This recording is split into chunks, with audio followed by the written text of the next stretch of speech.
Second morning in a row with a freeze, and while the winds have subsided some, we've got a lot more frost to deal with this morning, and it looks like again tomorrow morning, so some extra time going to be needed to clear off the windshield.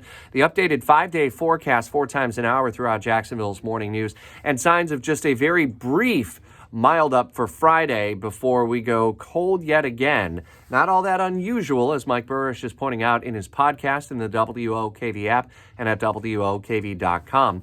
At both places, you can learn more about our nationwide contest, the WOKV payroll payout keyword, and we've got 2 more chances for you to win $1,000 at 8 a.m. and 10 a.m. Some members of Jacksonville City Council are blasting what they call the Holo-Donna, that hologram-type display that's set up at the Jacksonville International Airport featuring Mayor Donna Deegan and a tourism promotional sort of a thing that was launched just before the big holiday rush was underway.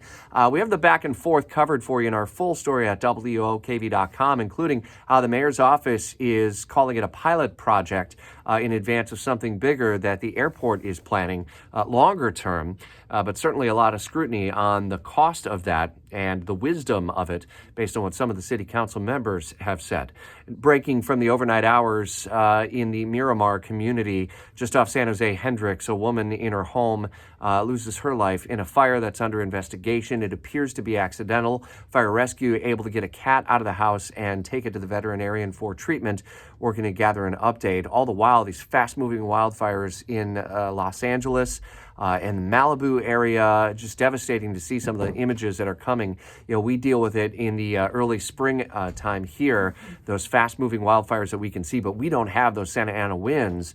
And it is frightening to see how fast these fires can move and how rapid we see people fleeing entire communities. We're continuing to gather new information on that still developing story throughout the day today. Jaguars have identified about a half dozen or so candidates who they're going to be seeking interview requests from as the head coaching search is now underway in the early stages. We'll be updating along the way throughout Jacksonville's morning news and always available for you at WOKV.com.